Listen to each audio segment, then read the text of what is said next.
Welcome to the Deep Dive. Today we're plunging into a really remarkable collection of sources all about the future of business and, well, side hustles too. Think of it as kind of uncovering the next big wave, maybe, full of untapped opportunities. We've got stuff here from Business Insider, Vogue Business, The Times, even some interesting threads from Reddit. Our mission really is to cut through all the noise, pinpoint the most impactful, maybe even surprising ideas that are already shaping things for entrepreneurs and, for curious minds like yours. Yeah, and what's truly insightful, I think, is the sheer range of innovation we're seeing. I mean, you've got ventures from the super technical AI-driven end all the way to incredibly niche, almost hyperlocal service businesses. This material really vividly illustrates just how diverse the opportunities are if you're looking to create something new or maybe just build a profitable side hustle. That's a really powerful observation. Sets the stage nicely. So today we're going to give you a broad look, a bit of an overview of some truly maybe even wild emerging ideas. But then we're going to take a really deep dive into one specific concept that feels very trend-setting: building a fashion rental platform. Specifically tailored for Gen Z, we'll unpack how these platforms are, well, brilliantly blending things like sustainability, style, and some pretty smart tech. So yeah, let's unpack this. Yeah, okay. So before we zero in on that fashion rental idea, let's quickly skim the surface. Some of the other incredibly diverse ideas highlighted in our sources. You might actually be surprised at what's trending out there. We're seeing, well, a lot of AI-powered innovations, naturally. Right. Things like AI-powered public sector consulting, which is kind of a direct challenge to the traditional big government consultancies, right? Right. It even got a nod from Y Combinator, the big startup accelerator. That's significant. Shows it's got legs. Exactly. Or things like blue-collar workforce training using multimodal AI tools. Multimodal? Yeah, AI that can process and understand information across different formats, like video, audio, text. Makes training way more interactive, supposedly. Okay, I see. And if we connect that to the bigger picture, the real insight here is how AI is tackling problems we maybe thought were too human or just too complex for automation before. It's fundamentally shifting what's possible, even in sectors like government consulting or, like you said, manual labor training. Right. It's not just automating old processes. It's inventing entirely new service models. And that really broadens our definition of AI's impact, doesn't it? It does. It really shows the diversity, because we're also seeing, equally fascinating, very human-centric services pop up, like smart city logistics startups. They're using blockchain, drone picking, even vertical cabs, apparently. Oh. On one end. Wow. And then, on the completely other end, you've got things like senior move management, for retirees downsizing. Oh, that's interesting. A real specific need. Yeah. Or even pet waste removal and mobile grooming services. Very practical stuff. So this raises a question, right? What's the underlying thread? How do these seemingly totally different ideas connect? Well, many seem driven by these big shifts, demographics, technology, or societal values, like this growing focus on sustainability, maybe? Yeah, that seems key. Or the need for hyper-personalization, like the sources mention community platforms for recycling and resale of used clothing or books, using biotech and material upcycling, or even composting businesses and surplus food-sharing apps. It's all about resourcefulness, really. And some are really under the radar, but apparently quite profitable, like a handwritten direct mail outreach service for B2B leads. Handwritten, seriously? Yes, actual handwritten letters. I guess in a world just saturated with digital noise, the rarity, that personal touch, it cuts through. Surprisingly effective. Huh. I can actually see that. Or things like artisanal craft side businesses that grow into actual brands. Yeah. Ceramics, murals, even things like fire dance performances and immersive street shows. So it proves that finding that unique niche, however unexpected, can actually work. Definitely. And it can be incredibly lucrative. We even see examples of real-world pivots. A travel agency that turned into a honeymoon retailer. Smart pivot. Or a sewing business that spun out into events and product lines. It just powerfully highlights the adaptability, that entrepreneurial spirit you need to, spot and seize new market opportunities. Absolutely. You've got to be flexible. Okay, so that gives us a broad overview of what's kind of bubbling up. Let's zero in now. One specific area our sources highlight as being, and I quote, well underway in 2025, is this explosive rise of fashion rental platforms for Gen Z. Right. And what's truly insightful here, I think, is how this model isn't just about renting clothes. Not. Yeah. It strategically taps into Gen Z's evolving values, where sustainability and access They're becoming more powerful status symbols than traditional ownership. Ah, okay. It's fundamentally redefining luxury personal style. It really embodies multiple big trends: sustainability, flexibility, and that a deep shift in consumer values, away from ownership towards experience. So, given all that, if someone's listening and genuinely intrigued by this space, what's the fundamental model? What should they be thinking about for a modern fashion rental platform? Well, the core idea, based on these sources, seems to be a pretty versatile platform, something that blends subscription rentals with rent or buy options, Mhm. plus robust peer-to-peer sharing capabilities and really powerful personalization. Okay. And why Gen Z?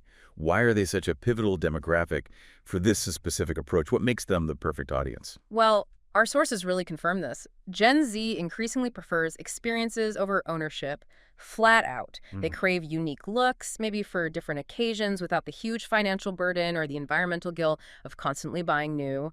They view sustainability, resale, upcycling. These are key status markers for them. Right. It's cool to be sustainable. Exactly. And this isn't just theory, right? Companies like Rent the Runway, Newly, Yeah. they're already pulling in hundreds of millions in revenue, and Gen Z is undeniably driving a huge chunk of that growth. They're already comfortable with the concept, they get it. Okay. Okay. So we get why Gen Z is important and the basic model, but there are already players out there. How do you actually carve out a unique space? How do you make a platform truly stand out? That's the key question. The sources outline a few critical differentiators that seem to be proving successful. First, a hybrid model. This seems crucial, allowing users to rent something for a bit and then decide if they actually want to buy it. The try before you buy. Exactly. That try-before-buy flexibility isn't just convenient. It builds apparently immense trust and leads to significantly higher conversion rates. Makes sense. Second, a peer-to-peer angle. So beyond just a curated collection from the platform itself, create a community marketplace where users can lend or maybe sub-rent garments to each other. Like a fashion Airbnb. Pretty much. Think of it like that. Mhm. It not only expands your inventory massively, almost instantly, Yeah. but it also lets users earn extra income, which really fosters a strong sense of community. Okay, interesting. What else? Third, AI-powered recommendations. Using machine learning to suggest styles based on, say, previous rentals, maybe even social media behavior, or mood boards users create. This drives retention because it keeps offering those surprise delights, keeps the experience fresh and personal. Right, so it feels like the platform knows you. Precisely. So it's not just about the volume of clothes, but strategically layering these different features and revenue models. Mm-hmm. Does that create any challenges, managing those different streams? Because it sounds incredibly appealing on the surface. It is appealing, definitely. But yeah, the challenge often lies in managing the different user expectations for each stream. Subscription versus purchase versus peer-to-peer, Yeah. and ensuring they complement each other rather than, say, competing internally. Okay. But generally, the platforms make money through a mix of subscription tiers, different levels for how often you want to rent, then commission on the peer rentals and any in-platform resale that happens, upselling those buy now options either during or after the rental period, and also smart partnerships, maybe with emerging eco-friendly designers or secondhand brands. That can be both a revenue stream and a way to get unique inventory. That clarifies a lot. Okay, but let's talk practicalities. Managing the inventory, the cleaning, the delivery. That sounds like a potential logistical nightmare, especially if you add in that peer-to-peer element. Oh, absolutely. Operational considerations are crucial. The sources really emphasize getting these right from the start. Key areas are, first, inventory quality and logistics, ensuring pieces are impeccably maintained, feel premium, and get delivered quickly. That's where your reputation is built or lost, right? Excellent. Second, the tech stack. It needs to be robust. It has to combine those peer platform features, smart matchmaking algorithms to pair users and items effectively. Rental calendar scheduling, and critically seamless integration with your cleaning and return logistics partners. It all has to work together smoothly. Right, no friction. Exactly. And third, user experience. This cannot be an afterthought. Things like seamless onboarding, really clear care guidelines, incredibly simple returns, and weaving in those all-important sustainability stories throughout the whole experience, these things resonate deeply with Gen Z values. They drive repeat engagement. Got it. Okay, and for scaling, how do you take a concept like this from, say, a great local idea to a thriving, maybe national or even international business? The sources suggest a pretty strategic, iterative rollout seems to work best. So start focused. Begin maybe one specific city or region, perhaps college towns or creative hubs, places where those peer network effects can build quickly. Find that initial density. Exactly. Then expand strategically. Grow maybe through local hubs, partnering with local stylists or micro-influencers who can genuinely champion the platform and bring in new users authentically. Makes sense. Then optimize as you grow. As your volume increases, you naturally gain leverage. You can negotiate better terms with designers for inventory, better rates with dry cleaning, and logistics partners for operational efficiency. Use that scale. Right. And critically, leverage data. Ah, Use all those insights for dynamic pricing, maybe trend-based surges, seasonal styles, and optimizing membership tiers to maximize revenue and user satisfaction. It's a constant learning loop. okay, wow. So wrapping this up, what does this all mean for you, the listener? This deep dive into a Gen Z fashion rental platform, it really highlights how blending technology, strong values like sustainability, and smart business models, how that can create something truly impactful. It ticks so many boxes, doesn't it? Sustainability, affordability, flexibility, personal identity, all things particularly important to this generation. Yeah, it really does. And this raises, I think, an important question for you to consider moving forward. As our whole understanding of ownership continues to evolve, and it definitely is evolving, what other traditional industries might be ripe for a similar revolution, a similar rent or buy or peer-to-peer shift driven by these changing generational values? Think about where access could genuinely replace acquisition in other parts of our lives. Definitely something to mull over until our next deep dive.